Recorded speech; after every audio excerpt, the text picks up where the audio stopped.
Okey, Assalamualaikum. Kita tunggu kawan-kawan awak dulu. Okey, kita tengok berjaya tak dia orang masuk live ha.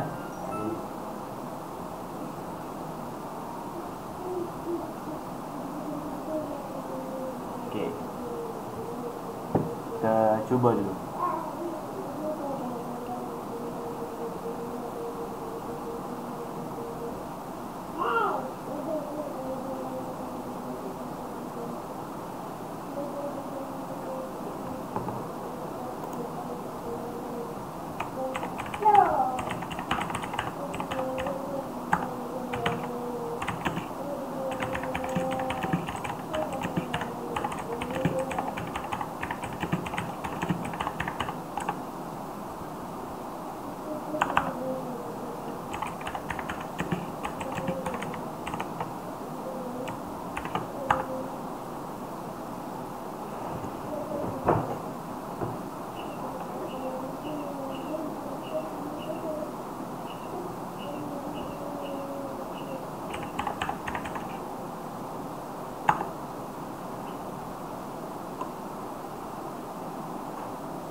Okey, nampak ada beberapa orang dah yang boleh masuk.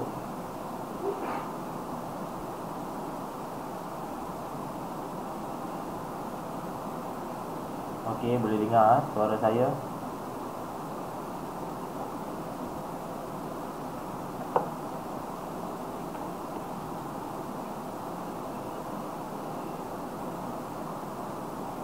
Zul Hakimi, boleh dengar tak suara? Boleh jelas tak sound mikrofon saya?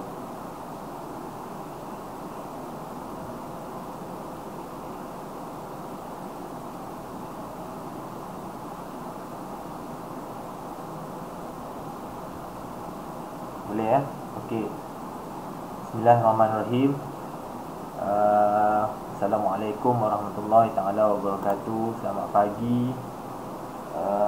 Hari ni kita nak cuba-cuba lah. Saya lah nak cuba-cuba dulu untuk streaming di YouTube. Okey, terima kasih yang dah berjaya masuk. Yang tak berjaya masuk lagi tu boleh cuba lagi, boleh cuba. Okey, hari ni saya nak explain sebab hari tu saya release kemarin lah, saya release satu video berkenaan dengan damping and resonance. Awak boleh tengok tajuk dekat bawah ni tepi ni. Jadi hari ni just untuk saya explain semula lah, saya reteach semula apa yang telah di-explain dalam video lepas. Okey, video kemarin. Dalam video kemarin kita mula. Dalam video kemarin saya tunjuk ada dua soalan ni soalan pertama, lepas tu ni soalan kedua lah. Okey. So dalam soalan pertama dan soalan kedua ni kita cuma nak ulang kaji balik dalam 5.1. So dalam 5.1 yang pentingnya adalah awak mengenal ada dua jenis graf. Okey. Pertama adalah graph displacement against time, macam mana yang ada dalam slide ni, displacement against time. Satu lagi displacement against distance. Okey. So ada dua jenis graph, wave graph. Okey. So daripada graph ni awak boleh dapat beberapa maklumat. Okey, contohnya kalau displacement time awak boleh dapat maklumat amplitude, awak boleh dapat maklumat period, dan juga daripada maklumat period tu awak boleh cari nilai frekuensi menggunakan formula 1/period 1/t. Okey, so dalam soalan ni soalan A, what is meant by amplitude, dia tanya awak apakah maksud amplitude. So amplitude is the maximum displacement, okay, from equilibrium position. Apa maksud equilibrium position ni? Equilibrium position ni adalah garisan melintang kosong ni. Kosong dipanggil equilibrium position. So apakah sesaran garisan graf yang paling maksimum daripada kosong? So kita tengok kawasan ni kita panggil sebagai kawasan puncak. So kawasan puncak lah kawasan sesaran paling maksimum. So jarak atau jarak lah daripada kosong ke sesaran maksimum tu adalah kawasan ini, menuju kepada kawasan ini. Okay, so this is the amplitude. Yang bawah ni pun kita panggil amplitude juga. Yang sebelah kanan ni pun amplitude juga. Yang hujung ni pun amplitude juga. So mana-mana antara empat dalam graf ni semuanya dipanggil amplitude.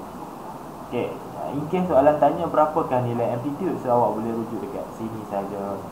Okay, so jawapan kalau soalan minta amplitude berapa, so awak boleh tulis amplitude sama dengan 3 cm. Macam mana saya tahu centimeter? Sebab displacement kat sini dalam unit centimeter. Macam tu. Okay, ya. Okay, kalau tiba-tiba sound saya tak okey ke, boleh tulis dekat live chat tu. Terima kasih 16 orang, 16 orang dah berjaya masuk. Okay. Next untuk soalan B, period of oscillation. Okay, untuk mencari period of oscillation atau tempoh T, awak boleh mencari suatu bentuk. Saya suka bila kita ulang kaji ni. Okay, kita pakai highlighter sekejap. Okay, dia bentuk macam bentuk S yang sedang tidur, daripada sini ke sini. Okay, itu lengkungan graf yang terlibat lah. Okay, so what is period? Period sebenarnya tidak lain tidak bukan adalah masa. Period sebenarnya masa. Masa apa? Masa untuk time for one complete oscillation. Saya punya pen dekat bawah point ni dia ni sikit, ada problem sikit. Time for one complete oscillation. So masa yang diambil daripada kosong ke lengkungan S ni. So daripada kosong sini ke sini. So this is the period yang dicari dalam soalan. Okay, so jawapannya adalah 0.4. So period sama dengan 0.4 saat. Macam mana saya tahu saat? Sebab time kat sini dalam unit saat. Okay. Kemudian cari frekuensi. Untuk mencari frekuensi, gunalah formula F sama dengan 1/period. So 1 bahagi dengan period tadi 0.4. Dapatlah jawapan berapa? Mana kalkulator saya tadi? 1 bahagi 0.4 dapat 2.5. Okay, unit untuk frekuensi adalah dalam unit Hertz. Okay, simple je untuk soalan pertama. Kita tengok soalan kedua ataupun soalan ketiga dah ni dalam buku teks pesawat ya. So figure 5.21 shows a slinky spring being moved forward and backward at one of its end. Okay, kita gerakkan dia ke depan tolak ke depan dan ke belakang. Okay, ke depan dan ke belakang. So apa berlaku adalah semasa wave tu bergerak ke kanan, okay, partikel tu bergerak secara parallel, ataupun the particle vibrates parallel to the propagation of the wave. Jadi bila soalan tanya apakah jenis wave yang terhasil, jawapannya untuk A adalah longitudinal.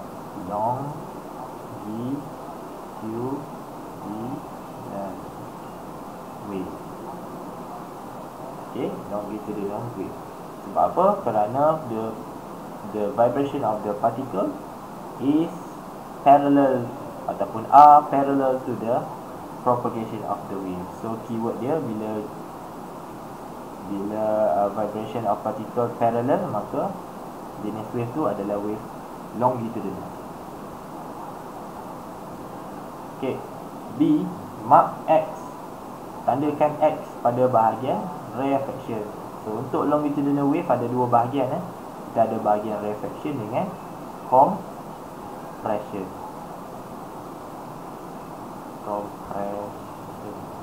Okay, compression ni bahagian mampat. Bahagian yang nampak hitam-hitam shaded area ni adalah kawasan mampatan. So kawasan rarefaction adalah kawasan regangan. Kita boleh tanda X macam ni. Okay. Kemudian soalan terakhir, carikan nilai panjang gelombang. Okey, panjang gelombang untuk longitudinal wave ada dua cara. Awak boleh cari jarak daripada satu mampatan ke mampatan yang bersebelahan. Okey, yang ini pun lambda, ataupun satu kawasan dari regangan ke regangan yang bersebelahan. Yang ini pun dikira sebagai lambda atau panjang gelombang. Okey. So, carikan nilai. Kalau kita tengok kat sini, 10 cm tu mewakili 2 kali lambda. Okey. So, boleh juga awak buat macam ni. Okey, 2 kali lambda sama dengan 10 cm. Maka berapakah nilai lambda? Lambda sama dengan 10 cm bahagi dengan 2, dapatlah 5 cm. Okey. Okey, ini adalah ulangan daripada 5.1. So, kalau dalam 5.1 awak boleh dapat pemahaman macam ni, insya-Allah boleh jawablah soalan-soalan yang akan datang. Okey, so, terus ke learning objektif yang utama untuk hari ni. Hari ni awak nak belajar pasal damping. So, saya skip sekejap. Terus ke damping terus. So, damping, kalau secara mudahnya, saya tak nak explain macam dalam video lah. Video tu dah common kan, sebab kali pertama awak nak belajar. So, kita nak ringkas-ringkaskan. Okay. So, katalah awak buat satu sistem ayunan bandul. Ini macam bandul lah kan. Tengok figure 5.22 ni. Okay, awak gantungkan plastik bag. Dalam plastik bag tu ada pasir. Okay. Awak ikatkan pasir di bawah tu. Kemudian awak ayunkan dia ke depan dan ke belakang, ke kiri dan ke kanan. Di bawah tu awak letak black pepper. Okey. Jadi awak tarik black pepper tu ke kiri, awak akan dapat satu bentuk pasir yang lebih kurang macam ni lah kat bawah tu. Okey. Awak dapat bentuk oscillation di bawah tu.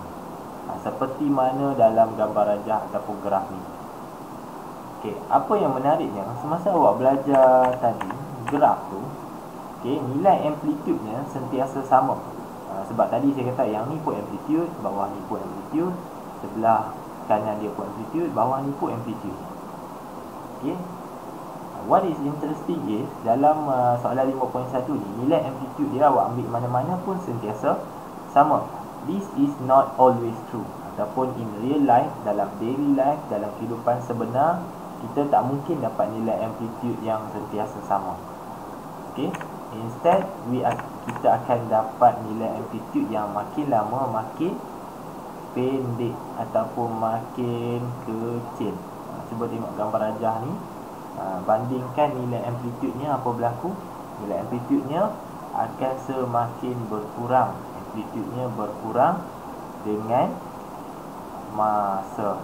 So, apabila masa makin lama, semakin lama masa berlalu, semakin rendahlah nilai amplitude.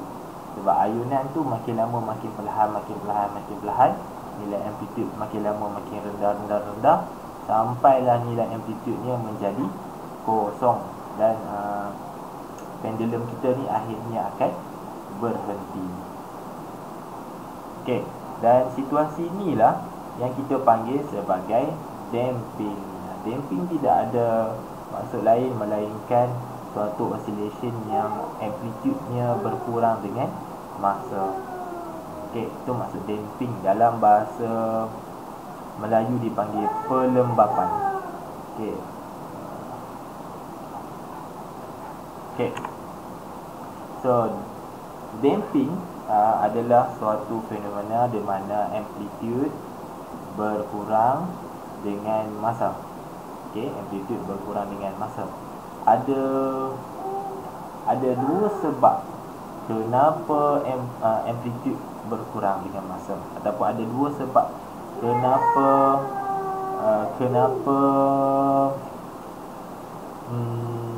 damping berlaku. Okey, kenapa damping berlaku? So, sebab pertama adalah external damping. Kita panggil external damping sebab disebabkan oleh faktor-faktor luar eksternal. Contohnya geseran ataupun geseran udara, air resistance. Okay, rintangan udara. Dan faktor kedua mungkin juga daripada faktor dalaman. Maksud faktor dalaman adalah daripada faktor-faktor sistem tu sendiri. Contoh faktor sistem tu sendiri, kalau awak ikat bandul awak tu dekat sini, tali tu semasa dalam proses ayunan tu, tali tu mungkin bergeser dengan besi yang awak ikat tu. Jadi tali yang bergeser dengan besi yang awak ikat tadi tu menghasilkan geseran ataupun mengalami geseran, lalu ayunan bandul menjadi makin lama makin perlahan. Okay, so dia ada faktor luaran, external damping, dia ada faktor dalaman, internal damping.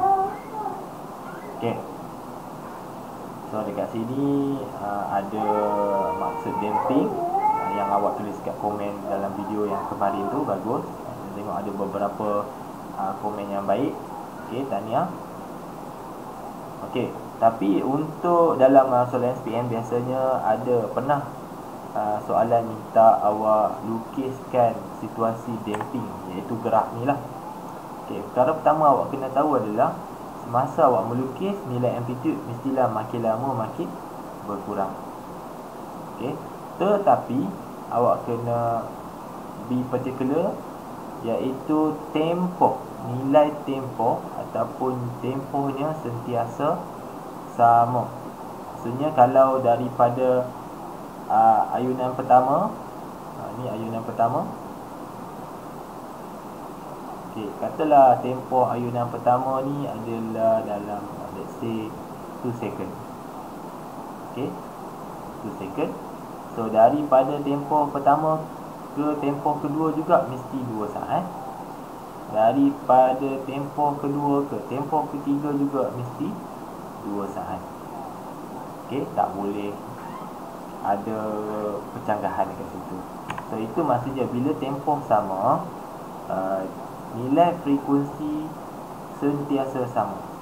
Dalam kes ni awak kena tahu satu benda hari ni, sebelum keluar live saya ni, awak dapat yang ni pun cukup. Awak tahu damping tu adalah perubahan ataupun pengurangan amplitude dengan masa. Itu satu. Okey. Satu lagi adalah frekuensinya sentiasa constant. Okay, dalam fenomena damping, amplitude berkurang dengan masa, frekuensi sentiasa sama, frekuensi tidak berubah. Okey, dapat dua tu cukup. Alhamdulillah, hari ni boleh relax dah, dah faham dah tajuk ni insya-Allah. Okey. Ya, saya teruskan. So, kalau kita nak mengatasi masalah ni, kita tak naklah ayunan bandul tu. Contohnya awak tengok mesin yang kita letak dekat buaian adik-adik awak tu, ataupun anak saudara awak tu, buaian tu sentiasa berayun kan. Dia berayun sendiri sampailah adik awak lena, sampailah awak switch off. Okey, apa yang kita buat pada buaian tu? Kita tak ayun sendiri, sebab kalau kita ayun sendiri amplitude dia berubah-ubah. Lepas tu kita lenguh, kita biar, akhirnya dia akan berhenti. Tapi kita pakai mesin tu, ayunan pakai mesin tu, sebenarnya kita telah mengapply, telah pun mengaplikasikan periodic external force. Kita telah sebenarnya mengaplikasikan suatu daya luar secara berkala. Maksudnya dia ada timing dia. Lepas 2 second dia akan apply force, lagi 2 second dia apply force lagi. Supaya apa? Supaya nilai amplitude dia sentiasa sama. Kita nak supaya nilai amplitude-nya sama. Okay, so bila kita apply periodic external force ni, suatu daya luar secara berkala, sistem tadi, buaian yang guna mesin tadi tu, kita panggil sebagai force oscillation atau ayunan paksa. Saya tak tahu, saya tak pasti dalam bahasa Melayu dia panggil paksa ke tak, tapi lebih kurang macam itulah, ayunan paksa. Okay, force oscillation. Sebab apa force? Sebab ada satu daya luar yang kita apply secara berkala supaya amplitude dia sentiasa sama. Ya. Okey. So apabila kita apply sedemikian satu daya luar untuk memastikan amplitude dia sentiasa sama, maintain, situasi ini kita panggil sebagai resonance.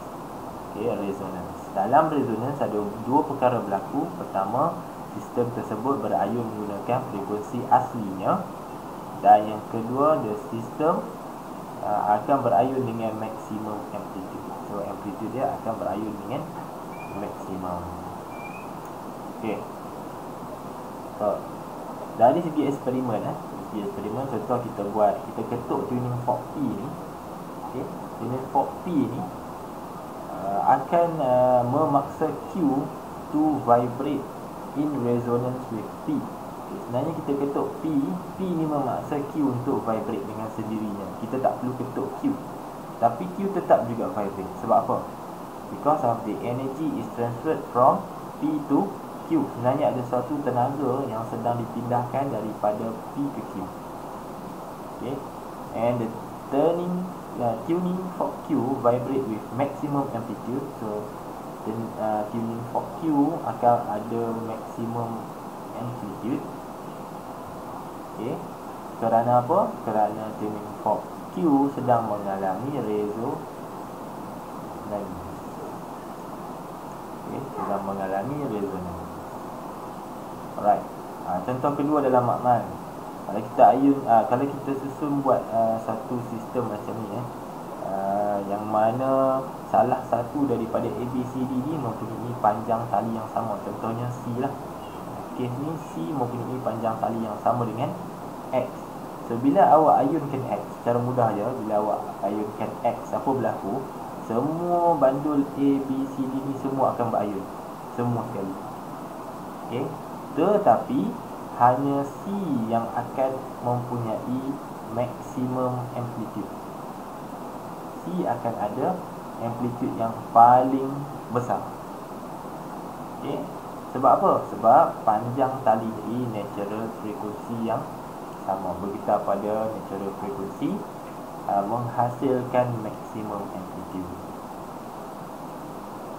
Okay, selamat datang pada yang baru datang. Tak apa, live kan, boleh tengok ulang-ulang kali, boleh tengok daripada mula. Okey, maksud yang ni dalam makmal, kita boleh tengok dalam kehidupan sebenar. Dalam video tu saya ada bagi link beberapa fenomena yang melibatkan resonance. Contohnya di dalam slide ni adalah resonance yang berlaku di Tacoma Narrows, satu jambatan di Amerika Syarikat, di kawasan Washington. Okay, nama jambatan ni Tacoma Narrows, satu jambatan gantung, hanging bridge. Hanging bridge. Apa berlaku dekat hanging bridge ni? Okay, kalau awak tengok dalam gambar rajah ni, awak boleh nampak lah kat sini kan. Allah, buruk betul. Okay, apa berlaku kat sini adalah jambatan tersebut eventually runtuh, collapse. Okay, sebab apa collapse? Kalau nak ringkas dia, kita terus ke conclusionnya, sebab resonance lah. Tapi kena tahu lah sebab apa sebelum jadi resonance tu. So it is because due to the strong wind, kerana udara ataupun angin ribut yang kuat, angin yang kuat dan angin yang kuat itu memaksa jambatan ini atau Tacoma Narrow Bridge ini bergetar pada natural frekuensinya. Okey. Jadi bila ini berlaku, bila frekuensi udara atau udara yang melanggar jambatan tersebut, bila frekuensinya sama dengan frekuensi asli jambatan tersebut, maka apa yang berlaku seterusnya adalah jambatan tersebut akan terhuyung-hayang ataupun bergetar, partikelnya bergetar dengan maksimum amplitude. So apabila jambatan tersebut mempunyai getaran amplitude yang maksimum, pada satu jangka masa, makin lama makin rapuh lah, ataupun kita kata macam mana, akhirnya struktur jambatan tersebut tidak dapat menampung amplitude yang dialami oleh jambatan itu sendiri. Dia dah sampai limit dia, getaran dia bila dah terlebih daripada yang sepatutnya, dah sangat maksimum, maka apa berlaku, the bridge cannot hold on, so it collapse. Apa berlaku adalah resonance dan dia akan collapse. Ini juga ada, saya lupa nak insertkan satu contoh lain. Pernah tak awak tengok satu video yang guna cawan, lepas tu dia guna opera, ada seorang opera singer. Ni opera singer, tak tahulah opera singer itik ni, macam itik je, lebih kurang gitulah.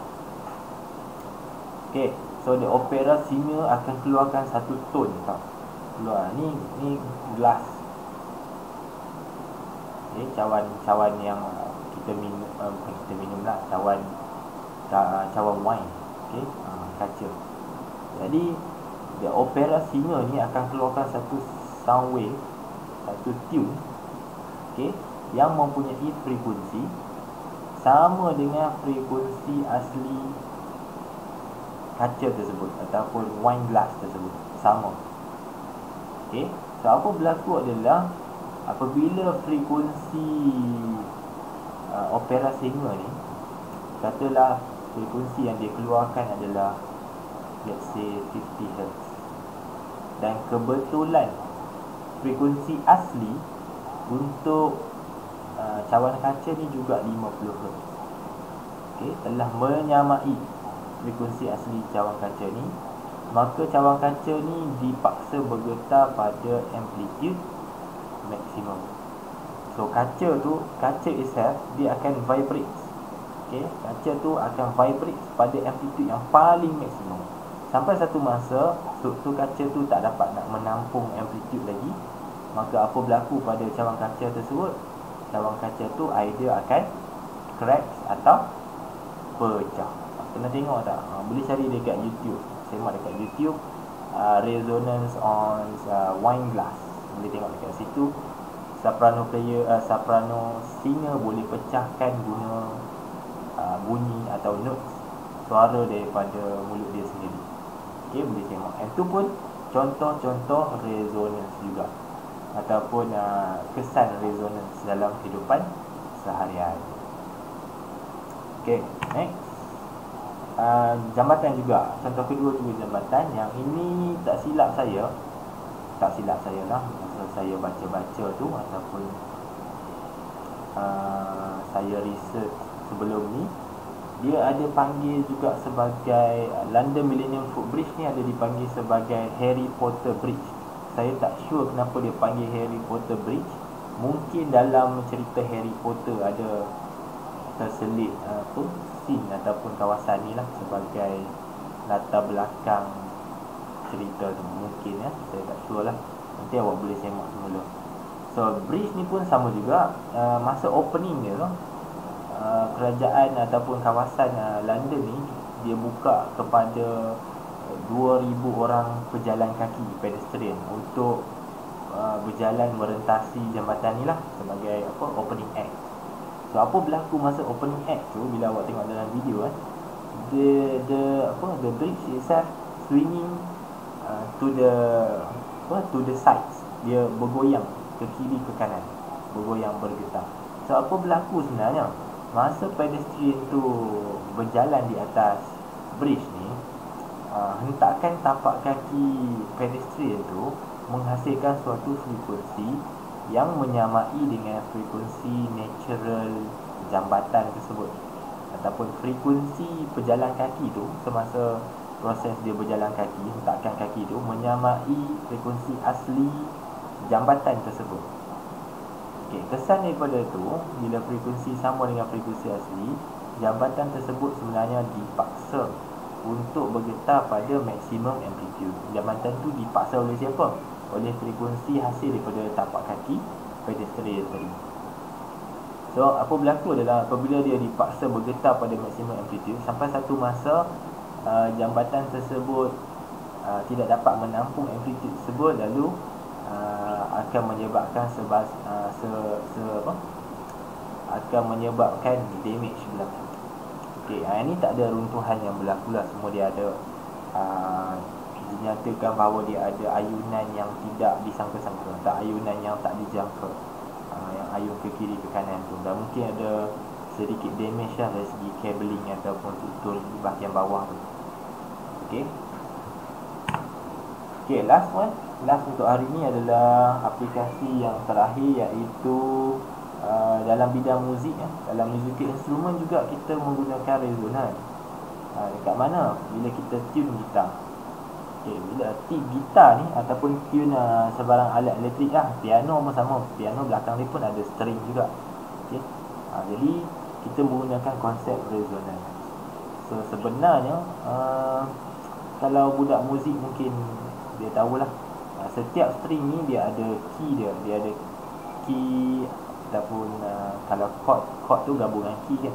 Dia ada key dia tentu. Contohnya yang paling atas ni chord dia E kan. Dia ada sound yang tertentu, bermaksud E juga ada frekuensi yang tertentu.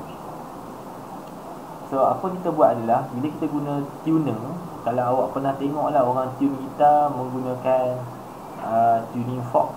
Tuning fork ni ada banyak jenis lah. Ada untuk note E, ada note F, ada D. Okay, tapi yang latest modernnya dia kepit dekat sini. Lepas tu dia ada satu alat. So bila awak petik ni, dia ada keluar kat skrin ni, dia keluar chord tu ataupun note tu. So kalau awak petik kat sini, dia keluar E, bermaksud awak punya tali atas ni sudah tune. Awak dah tune dengan baik lah. Maksudnya gitar tu dah, tali yang paling atas tu sudah pun bunyi, ataupun note dia sudah menepati note E. Macam mana dia boleh detect yang ni E? Okey, caranya adalah bila awak petik gitar tu, sound daripada vibration daripada tali bahagian atas ni, okey, frekuensinya mestilah menyamai frekuensi E di dalam tuner tu. So dalam tuner tu ada 6 set notes, 6 frekuensi. So ada frekuensi untuk E, ada frekuensi untuk F, ada frekuensi untuk D. So bila awak petik, dia akan keluar dekat skrin ni mengikut frekuensi yang awak petik tadi. Katalah awak petik yang atas ni, dia tulis F. Jadi awak perlu sama ada ketatkan. Tengok ni tangan dia ni, sama ada awak perlu ketatkan ataupun awak perlu regangkan bahagian kekunci di atas ni lah, untuk dapatkan key yang betul sampailah dia tulis E. Ni susah sikit nak explain kalau awak tak ada depan-depan dengan saya. Kalau ada depan dengan saya boleh tunjuk lah. Okay, saya boleh tunjuk depan-depan, sebab kalau awak tak biasa dengan musical instrument, mungkin payah sikit nak relate lah. Tapi nevertheless, awak boleh tengok dekat dalam YouTube, ada banyak contoh macam mana dia tune gunakan tuning instrument, okay, yang berkaitan dengan resonance. So hari ni itu saja. Saya cuma kita recap balik semula apa yang kita belajar hari ni. Tak banyak pun, sebenarnya sikit saja. Kita belajar beberapa perkara. Contohnya damping. Secara simpelnya, kalau orang tanya awak damping apa maksud damping? Damping adalah amplitude yang berkurang dengan masa. Kenapa amplitude boleh berkurang dengan masa? Sebabnya ada dua. Okey. Sebab kalau sebab utama awak boleh cakap damping ni dia kehilangan amplitude sebabnya sistem tu kehilangan tenaga. Tu maksud dia, kehilangan tenaga. Sebab apa kehilangan tenaga? Ada dua sebab. B tolong manage. Ada dua sebab iaitu external damping, faktor luaran, dan juga faktor dalaman. Faktor luaran maksudnya ada geseran udara daripada luar, ada geseran permukaan, ada geseran daripada luar. Okey, kalau geseran daripada dalam tu maksudnya internal damping. Okey, sistem tu sendiri. So, untuk kita tak nak bagi amplitude berkurang, kita boleh gunakan ataupun applykan suatu daya secara berkala. Itu dipanggil periodic external force. Dan apabila kita apply force secara berkala tu, kita panggil sistem tu dalam force oscillation. Okey. Kemudian berlakulah resonance. Bila awak buat demikian, berlakulah resonance. Resonance tu apa? Apabila frekuensi yang kita bawa daripada luar tu menyamai frekuensi asli objek tersebut. Contoh paling mudah mana? Saya rasa contoh ni lah paling mudah, yang opera singer ni. So, apa berlaku adalah, sekali lagi saya ulang apabila opera singer tu mengeluarkan suatu frekuensi, katakanlah 50 Hz, okey, mengeluarkan sound yang berfrekuensi 50 Hz. Kebetulan cawan kaca tu frekuensi aslinya, natural frequency. Kat sini perkataan natural frequency. Okey, menyamai. Kalau tak sama tak jadi. So frekuensi asli sound wave yang dihasilkan oleh opera singer ni sama dengan frekuensi asli cawan kaca tersebut. Apa berlaku adalah apabila nilai frekuensi sama dengan frekuensi asli kaca tersebut, cawan kaca tersebut akan dipaksa untuk bergetar pada maksimum amplitude. Okey, maksimum amplitude, dan as a result berlakulah satu fenomena dipanggil resonance. So dalam kes ni, apabila cawan kaca tidak dapat lagi menahan amplitude yang maksimum tadi, maka cawan kaca boleh menjadi retak atau pecah. Okey, retak atau pecah. So lain-lain daripada tu adalah contoh-contoh di daily life lah, apa yang sejarah telah rakam yang ada kaitan dengan resonance. Contohnya Tacoma Bridge, London Millennium Footbridge, dan juga untuk kita tune alat muzik lah. Okay, so itu saja wrap up untuk hari ini berkenaan dengan damping dan resonance. So 5.2 dah selesai. Jadi apa yang awak akan lalui seterusnya adalah pada hari, kalau tengok jadual hari Jumaat. Okay, hari Jumaat kita ada lagi 2 masa, iaitu slot untuk awak akan ada checkpoint test. Jadi baca betul-betul, tengok video saya yang awak komen tu, tengok ulang-ulang kali berkenaan dengan damping dan resonance. So test will be on this subtopic only, damping dengan resonance saja. Okay, so all the best. Kalau tak faham boleh rujuk dengan saya balik, boleh tengok banyak kali. Kalau tak faham juga boleh DM, okay, untuk sebarang soalan. Okay, jumpa lagi dalam sesi-sesi yang seterusnya. Prepare untuk hari Jumaat, jangan lupa. Okay, jumpa lagi. Assalamualaikum. Bye.